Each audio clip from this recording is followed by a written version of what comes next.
Welcome to another Coffee with Kirk. I just want to thank you for spending some time on this. Anyway, today I'm going to talk about a couple different things. One is just the debt ceiling, and I'm not going to spend a lot of time talking about the debt ceiling, but we'll address it. I've gotten some questions on it. And then secondly, I'm going to just look at broader picture economic things, just things I see sort of on the radar and why I'm being kind of conservative right now.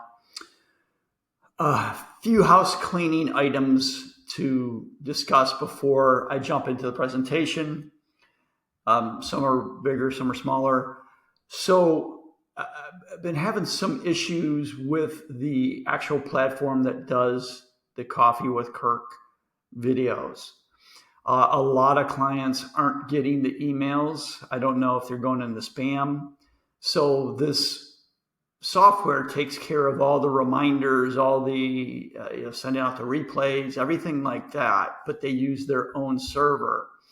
And since they probably use, or they have a lot of customers doing this, I think some of the email applications are kind of identifying it as spam, particularly Google. So what I'm trying to do is actually link it into my email address or email servers. So it doesn't look like it's, from an organization that sends out hundreds of thousands of these emails weekly. I think that'll help. So that's why I'm also sending this out just from my personal email. I'm recording it. You can't get into the Coffee with Kirk. But you should also hopefully next week get an email sometime during the week. I'm not sure exactly when, but it will let you know that you're part of the Coffee with Kirk. That will be showing you that I've somehow successfully integrated my server into it. So if you don't get something by the end of next week, then you probably just need to reach out to me and I'll try to figure something out. That's the first thing. The second thing is a while back, TD Ameritrade, for whatever reason, I have no idea. I'm assuming it has something to do with merging with Schwab. They stopped doing electronic statements and confirmations and all that and started going back to paper. I have no idea why they did this, but they did. So some clients are like, hey, I'm getting all this paper. I'm getting my prospectuses, those thick prospectuses. And so it used to be I could go in and just flip that switch off for you. They're not letting me do that anymore. I think it's due to the upcoming Schwab conversion.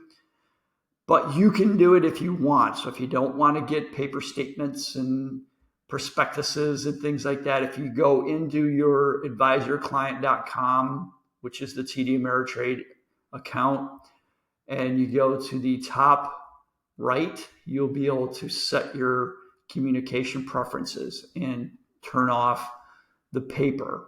So I know some people have been asking me about that. That's the second thing. Third thing, as I've just mentioned, TD has been bought by Schwab years ago, probably now close to 3 years ago, and they've been working on a conversion since then. So if we don't do anything at all, when you wake up Tuesday after Labor Day, your TD Ameritrade account is all of a sudden going to be a Charles Schwab account. Now, I've worked with Schwab in the past, and I don't like it. It's not that the platform's bad. It's not that, it's a decent platform. It's a well-known name. They've been around forever.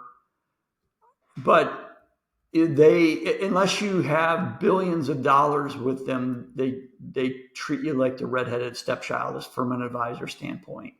And, they're trying to say, oh, no, we're not going to do that. We bought TD knowing that the advisor portion was a big part of their business. I don't necessarily trust them. I just have a feeling that they've got some devious plans. The other reason I didn't like working with Schwab, when I first got into the business, the firm I was at, we were with Schwab, and they started directly marketing to our clients. And now hopefully that doesn't have a big impact on you, but I mean, that's just rude. I mean, come on, man. Ridiculous. So I don't have a lot of faith. So I'm looking at other options. Some of these other options are not as well known. I am looking at Fidelity. Everybody's heard of Fidelity, so I'm kicking the tires in that. But I'm looking at some smaller ones that don't have a retail branch. Like they don't have something where just anybody can open an account on their own. So these companies I'm looking at are just looking at, or they only work with advisors, I should say. So, and some of them have put together some platforms and some tools. So I might ask a few of you to kind of give me some input before I pull the trigger. But I'll kind of let you know what I'm looking at. So either way, there's going to be some bumps. I know Schwab's claiming it's going to be a seamless transfer, and it just never is. So whether I move somewhere else or we just get absorbed into Schwab, I'm expecting a little bit of a bouncy ride here. So anyway, so that's some of the house cleaning I just wanted to kind of bring up. Now we can jump into the presentation and get going with that. Let me set up my slides.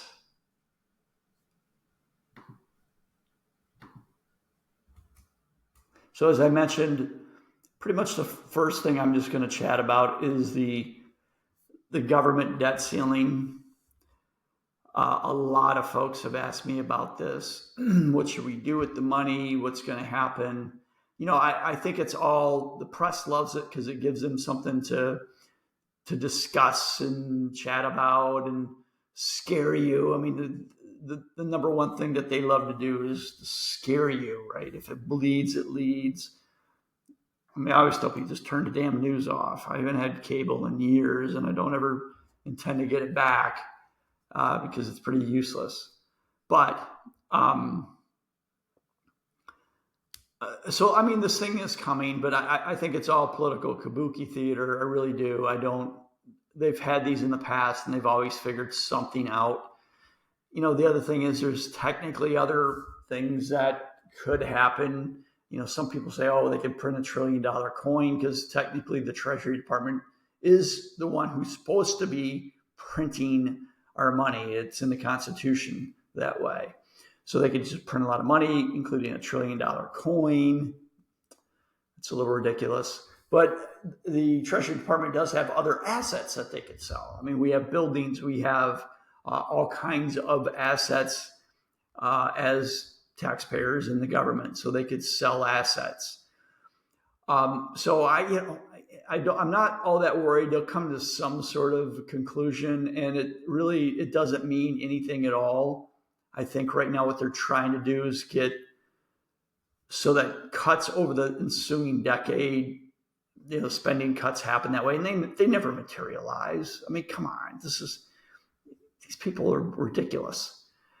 So the thing I wish is that people are more concerned about the actual debt that we have going on than some sort of debt ceiling that we created ourselves that really means nothing. So I'm not worried about it right now at this point. I just really don't.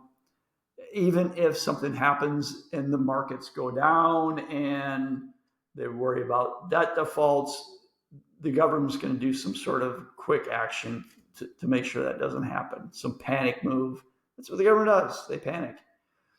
These people are not any kind of visionaries. They're not proactive. They're reactionary. So that's why I've always been a very libertarian person. I don't trust these people, and they're very bad at actually doing anything that makes any sense. So that's my view on it. And for people who say that, there's some people saying, oh, it's going to be horrible when the debt ceiling, if it were to be breached. And then other people saying, well, once the debt ceiling negotiation is done, the market's going to take off. Well, I mean, it didn't happen last time that they really had a serious debt ceiling argument back in 2011. In fact, the orange line here is 2 days before the debt ceiling issue. And you could see the markets were already starting to struggle a little bit, but they really, I mean, so it was after the debt ceiling when the market really kind of hit the wall. So I don't think you can predict any kind of market movements based on this thing anyway. So now, I mean, if it was something where they defaulted and weeks and months go by, yeah, maybe something happens there. But uh, I don't know. I'm not worried about it. I'm not worried about it. Maybe I think it's probably a 99% probability that it gets fixed. They're going to kick the can down the road. That's what they're good at doing. So, do you want to take drastic measures for a 1% probability? I don't think so. I don't think you want to make radical changes for that. Okay, so digging into the economy, I've kind of hit on this before. There's a lot of things that you can look at to see the health of the economy, and they're kind of broken down into leading indicators. So those are things that happen before you really hit a recession. There's coincident indicators. So that's things that usually take place as we're hitting recession, and then lagging indicators. So those things usually come after the recession. And the big one there, and the lagging indicator, is unemployment.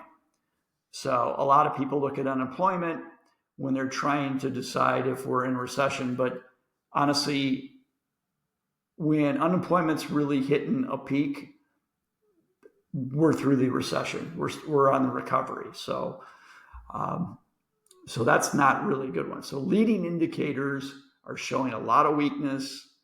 What are leading indicators? It's going to be things like home permits, for construction, durable goods orders. So you're talking about whether it's automobiles, could be washers and dryers, refrigerators, things like that. So when you kind of look at some of those leading indicators, things aren't looking all that great right now. So this chart just kind of goes back to 01, and you can kind of see once we sort of breach these levels, we're getting pretty darn close to recession. The only thing that hasn't broken completely here is the year over change from the previous year's GDP. So we're still barely above on that one. That's the gray line. But the actual leading indicators right now are negative. So again, leading indicators lead us into the future. So I would expect that, really, I expect that gray line to kind of get there pretty soon. That would indicate recession. And just to give you a kind of another view on that, this one goes back a lot further to the early 70s.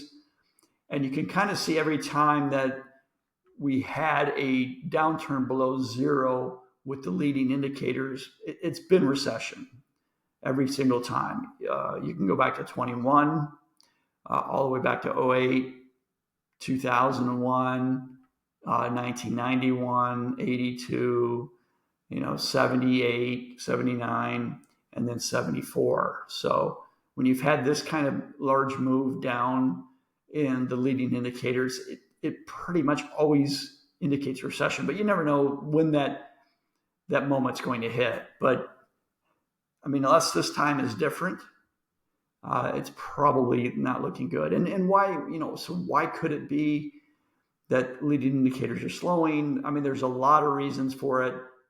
I've shown this chart a few times, but consumers are struggling. The inflation from the past year has had a massive impact on people's situation. And this is just a chart of credit card debt. So you can see since 2018, it's pretty much exploded up. So a lot more money going on credit cards. So people, and it's probably because a lot of this is actual stuff that they absolutely need: food, gas, utilities, stuff along those lines. So that's typically one bad sign. You've got a consumer who's struggling, and that's leading into bank lending, which is slowing. So is bank lending slowing because the consumer's hurting, or do they see something else on the horizon? It's probably a culmination of factors. But when banks start to tighten things up so that even consumers who do want to buy a new car or a new house or furnishings, things along those lines, they have a tough time getting the money to do it. So that's recessionary, that's deflationary. The other reason banks could be tightening up a little bit is been a lot of failures lately. So this chart just shows you the annual bank failures year by year, and you can kind of see so far this year we've got some issues going on. So when you get to that point, and that's in the red. So we're getting there. So a lot of assets from these banks are we're facing some serious issues going on. Now, it's not like it is in 08, obviously, but it's starting to pick up. And so banks could be getting a little skittish, and that slows down the economy. Another thing that's sort of a leading indicator, manufacturing. So if manufacturing starts to slow, before it gets out into the retail world, these are the actual producers, but it is showing recessionary. Both production and new orders coming in are below 50 sort of the point where you have contraction. So that's a big leading indicator that's kind of slowing down here quite a bit. The other thing that I've talked about previously and quite a bit is just the yield curve. So the yield curve is a great predictor of upcoming recessions. Doesn't mean that we're in recession, but it predicts one. So this looks at 2021, 22, and 23. So 2021 is the gray line, 22 blue, and then 23 is orange. So if you look at 21, you actually have a normal yield curve there. So what's the yield curve mean again? Well, all that is you look at short-term maturity bonds and long-term and compare them.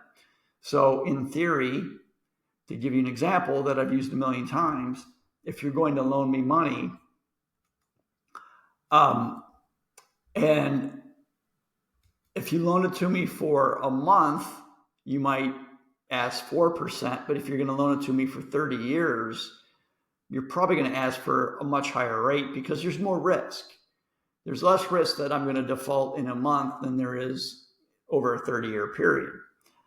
So typically a normal curve goes up like that. The longer the maturity of the bond, the higher the interest rate. Makes sense, right? Well, when you get a situation where the yield curve inverts, meaning that the shorter term maturities, shorter term bonds are yielding more than longer dated bonds. So that basically hit in 2022, we started to see some inversions, and it's only gotten worse this year. So you can see the short term for 2022 was higher than the longer term for the most part, except for maybe the very, very short term, the 1 month. But now we're at a point where even the 1 month is higher than the 20 and 30-year bonds. So we have a very, very steep inversion, and the steeper the inversion, typically the more pronounced the recession is going to be. So as I said, inversions lead to recession. It doesn't necessarily mean we're in it, but every time we've had a substantial inversion like we see right now, it's led to recession. So this chart shows you two different graphs. The blue is the 2-year compared to the 10-year Treasury. And then the orange is the 3-month compared to the 10-year Treasury. So there you can see they're both inverted right now. And this is This one is only through, I think, March of this year. So it's gotten even steeper since then. So, yeah, it's, so unless it's different this time, that's what it's telling you. Now, if you look at the gray bars here that indicate a recession, the recession doesn't hit when the yield curve is inverted. You can see every time you've got those inversions, you don't have a recession. It's when the inversions start to correct itself is when the recession hits. So you can start to see that in every case, the charts start going back up, meaning the inversion goes away. That's when recession comes. So you could say right now, you're not worried about recession until you start to see this thing reverse. So that could be where to go. It doesn't necessarily mean that the asset prices aren't tied strictly to the recession. It's not like day one, the recession is when the stock market drops. Usually the stock market is a leading indicator. So it drops before the recession hits. Usually, not always. But so one thing you can kind of tell when this inversion starts to correct itself, that's usually when the recession really hits. And why would that be? Well, when the Fed starts dropping rates, they're only going to start dropping rates when things start to come up, unhinged a little bit. So what that means is the Fed's starting to see some bad things and they're trying to take some action to correct it. So the inversion corrects itself, and then that usually is a sign that the recession is here. This chart is really hard to read. I could not get it fixed, but it's kind of showing you what the market expects from the Federal Reserve as far as their Fed fund rate. All right, so I'll explain it because it's hard to read, but it's showing here over all the way up till January of 2024. So the second column from the left, that's sort of where we're at right now. So, the implied rate is close to 5%, which is where we're at. But the market is expecting that the Fed is going to start to cut rates over time, so that by the time we get to the end of January of 24, the rate will come down from close to 5% to 4.17. So the market is saying, look, it's thinking that there's going to be recession. The Fed's going to be forced to cut. Usually what ends up happening is the Fed cuts fast. If we're really in a recession, the Fed's going to cut faster than what you'd see something here. This is kind of a measured reduction in the federal funds rate. But you can see the markets in themselves are expecting that. And then I was at a conference last week, economic conference, and this was an interesting chart from one of the guys, and basically I just stole it. But this is the stock market, and he kind of broke things down, last year being with the bond bear market happening, you saw stocks drop. You can see a lot of volatility here. But then since the end of October, we've had a rally, and then it's sort of faded, and then it's coming back up. And so he thinks we're in a period where there's going to be some chop. He could see it going through the summertime. And then he says what you want to look for is that the unemployment claims start to rise sharply.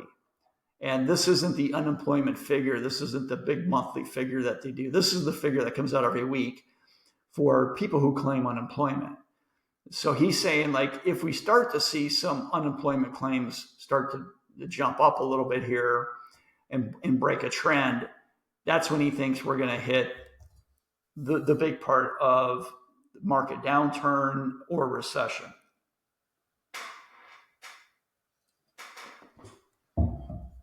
Okay, something to think about. I've shown you charts before when I try to get my bearings with the economy. You look at economic growth and inflation, and are they going up, are they going down, and that can kind of tell you where you're at. And I usually put it into 4 quadrants.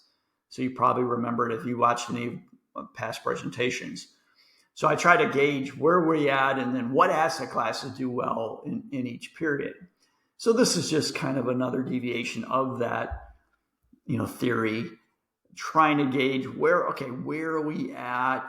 Are we, I kind of think we're either late expansion, early recession. So late expansion, the economy's, the growth is slowing. We've clearly got that. The Fed policy is tightening. We've got that. People switching from risk on to risk off. Yeah, we had some of that last year. Right now, it's mixed.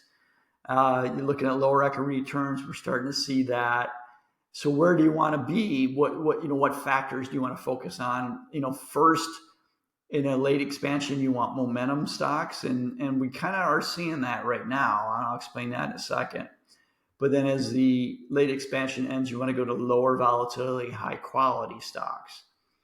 And then, of course, once you're early recession, basically negative growth, GDP slowing, the Fed starts to become accommodative, they drop rates, risk off is what everybody's doing.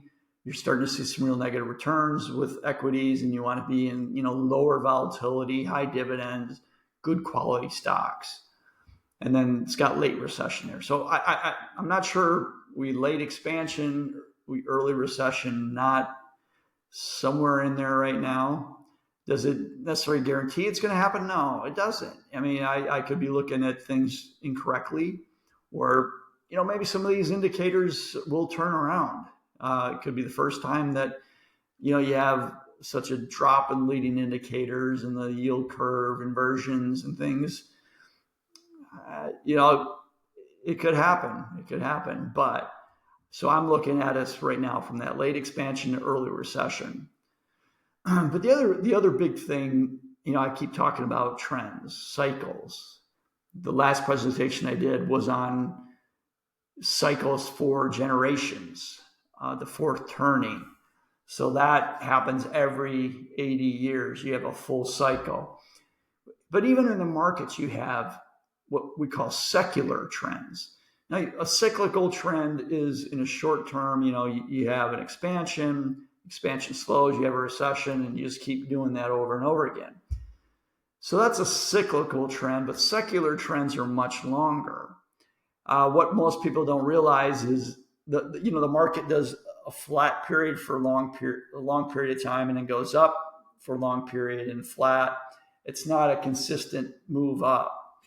So these secular trends, you can see periods with lots of volatility, but from point to point, you don't really get much of an increase in the various stock indexes.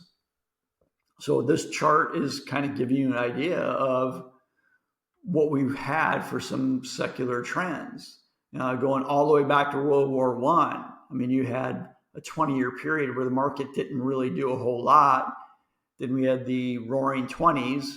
And of course, after that, we had the Great Depression through World War I. So from 1929 until 1946, the market went really, 1956.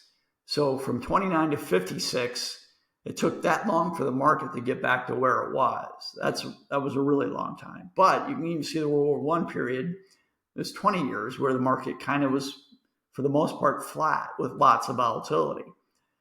And then through the 50s, the market took off. And then through the end of the 70s into the early 80s, we had another secular market. From 1969 until 1982, the market went nowhere. So that was another trend. And then from 82, after 1 year with Reagan, if you'd invested, we had a great period all the way until the year 2000. And then from 2000 to 2009, another secular period where it really didn't go anywhere. And then from 2009 until now, it's been another secular bull.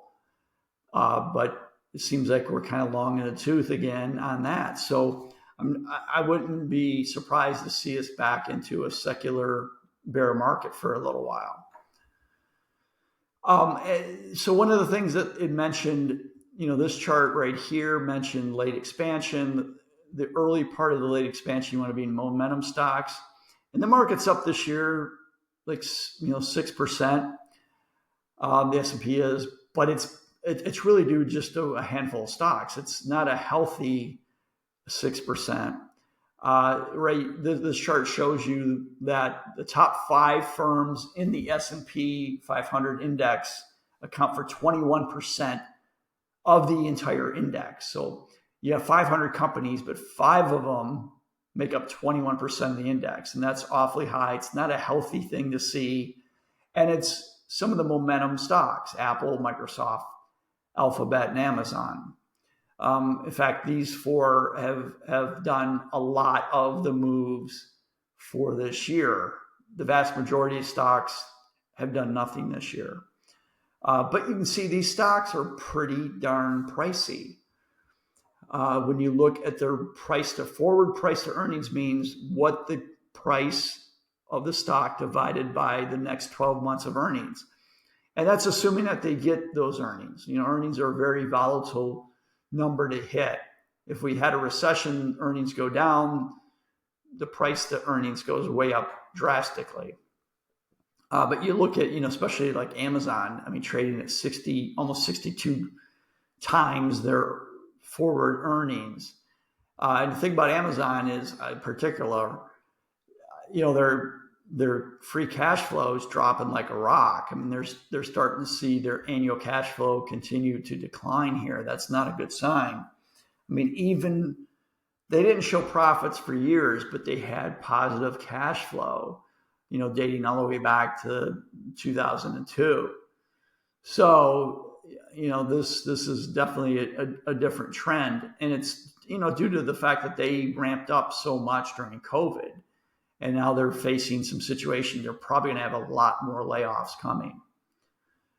The other big thing, just to show that we have a very consolidated market. If you take the top 10 tech names going back to the year 2000, and if you look at them today as a percentage of our economy, so it's a percentage of GDP. So this isn't even dealing with the stock market. This is saying the size of our economy overall, and these 10 stocks right now are making up about 38%. And it doesn't mean that they're contributing 38% to the GDP. It just means that their market value, if you add it all up, equals 38% of our GDP. And that's just ludicrous, because you figure most of our GDP is from small business owners, mid-sized companies. So to have 10 tech names that have that kind of value, it's definitely bullish. And beware. The only other thing that's done pretty decent so far this year are trash stocks. AMC, Bed Bath & Beyond, Carvana, Coinbase, GameStop. Money's the game, like the roulette wheel, which was happening with a lot of kids, is back right now. So these companies are, for the most part, bankrupt. Bed Bath & Beyond is going into bankruptcy. Carvana's close. GameStop, they're all doomed. So you have just crap that's leading this, and you don't want to be dealing with it. So that one chart that I showed, the different cycles, it says, in the late part of the slowdown and into the recession, you want to be in more quality stocks. And right now, quality stocks are very cheap, relative to the S&P overall, probably 8% below its norm, or really 10%, honestly.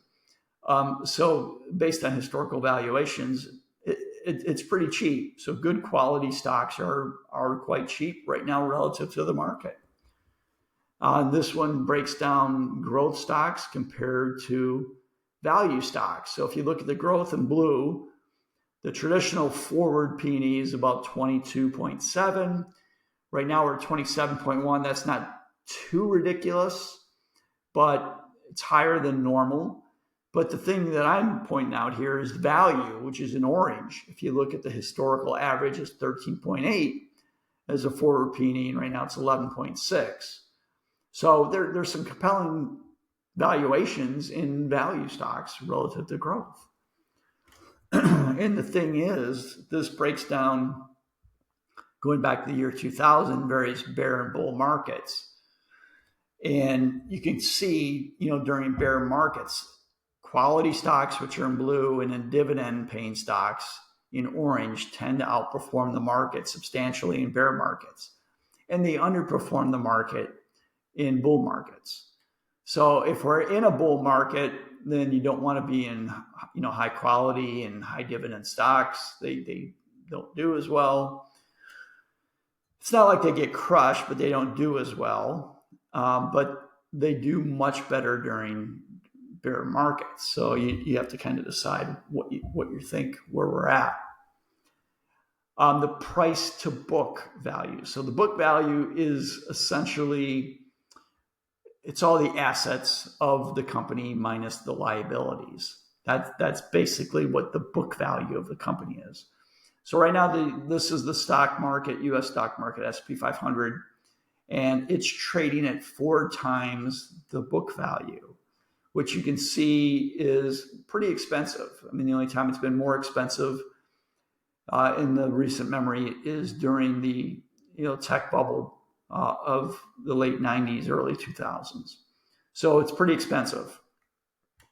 Now, on the flip side, I've been talking about this. European stocks in Western Europe, not Eastern Europe, but Western European stocks are trading at just a fraction of their book value. And now a lot of people always say, well, yeah, but Europe's not as dynamic of an economy as us. That's absolutely true. But this is talking about assets minus liabilities. Doesn't matter. I don't care that they're not as dynamic. It's like, what price am I paying for the assets minus the liabilities, the book value? So with the US market trading at 4 times book and Europe trading at a half of book value, so it's below book value. So you're buying these assets at a discount. You're not paying 4 times as much for the assets. You're buying them at a 50% discount. Pretty compelling valuations there. Also, we've talked about energy stocks. If you haven't seen my video with Cale Smith, I highly recommend it. Energy stocks are not doing well this year. They've hit us. I was over concentrated in energy a little bit this year, and energy stocks have not done well, but they just offer amazing, compelling valuations. And we don't really we've got like one small stock position in oil right now, in energy. That's it. But the amount of dividends that they're paying, the amount of free cash flow that they've got, it's really, really impressive. And I kind of expect to see a little bit of a rally with oil. It's pulled back to $76 a barrel, I think it is. But this chart just shows you anytime the future prices of gasoline have sort of reached that red line, you get a pretty big spike back up in price for gasoline, which is also means that oil is going to be rallying too. Don't know if it's going to happen or not. We'll see. I mean, this chart only goes back to 2018, so it's just trying to find a trend. If we are heading into a recession, the demand for oil might drop. But the thing is, a lot of these oil companies are just generating so much free cash flow and kicking it off as dividend yields. So talking about the markets a little bit more. One of the firms that I really follow closely, or really one of the market prognosticators, is Jeremy Grantham. So he's the G in the GMO. They're an asset money management firm out of Boston, and they put out a 7-year prediction, so forward 7-year returns. And if you go back in history, they've been pretty darn good at what they've done. I mean, nobody is ever going to be perfect, but they have had a phenomenal record of kind of projecting what investors are going to get. So if you first look at it, the little dotted line across, that's a 6.5% long-term historical U.S. equity return after inflation. So what they're trying to do is see what's the real return going to be for various asset classes. And they have actually over the next 7 years, their projection for U.S. stocks, both large and small, is a negative return, more than a negative 1% annualized over the 7 years. And usually what happens is that's corrected from a bigger downturn. It's not like the next 7 years you just slowly deflate. It's more of a, hey, here's a correction. Now we've got decent valuations. But even on their international, they're not all that bullish. Emerging markets are the only ones that come close to offering, any kind of value in line with the long-term 6.5% real return for stocks. And that's, emerging value, which are cheap. And then on the bond side, you can see what they're expecting. Not much from U.S. bonds, negative international bonds. Emerging market debt might offer some compelling returns. And then they have tips not offering too much, as well as U.S. cash. So this isn't a rosy picture by any stretch, but these guys have been pretty darn good. I started following them when I worked at the Motley Fool back in 2000. And it was my first exposure to them. I thought these guys they're too bearish, but they turned out to be completely right. So I've been following them ever since then. And then I'm just going to finish off here. Just, you always hear about the wealth disparity between the top 1% and everyone. And, usually the reason that we have such a disparity between, the upper echelon and the rest of the world, it's the Fed. Like if you look and see the Fed's balance sheet, it's almost perfectly correlated to the wealth disparity figure.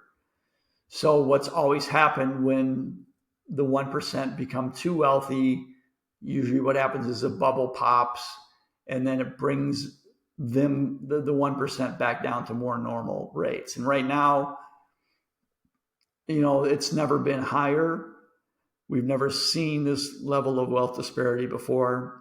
So, we'll see what happens. And it, makes sense as the Fed is infusing the world with cash and banks are offering loans. I mean, who's going to get a loan? I mean, they're going to loan Warren Buffett more money than they'd loan me or you. So when we do that, we take the loans, we buy houses, we buy assets. And if those assets see a rise due to the amount of liquidity that's been injected, he who has the most assets has the most value. So the flip side of that chart is the middle class. So this is the 50th to 90th percentile as far as wealth. And you can see the only time they ever actually see, or we see, the disparity close in our net worth compared to the very wealthy. The only time that gets better is when the bubbles pop. So, and again, we're kind of at record lows on the amount of wealth that the middle class holds compared to the top 1%. Okay, so I always finish off with, hey, the lawyers say hello. This is our disclaimer. You can read it at your convenience. If you really are desperate to read legalese, you can do so. But that's what I've got this week.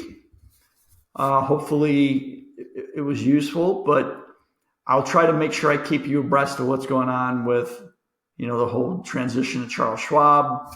That's probably the big thing for me. I'm looking at a lot of different things in my life and the business, what I'm doing, strategic moves. So there could be a lot of changes coming up here for me. And then, for you, it won't be a lot of changes. It'll mostly just be where your accounts can be held at, where they can be custodied at. So, all right. I hope you have a fantastic weekend. We got some decent weather up here, so hopefully you do as well. So thank you very much.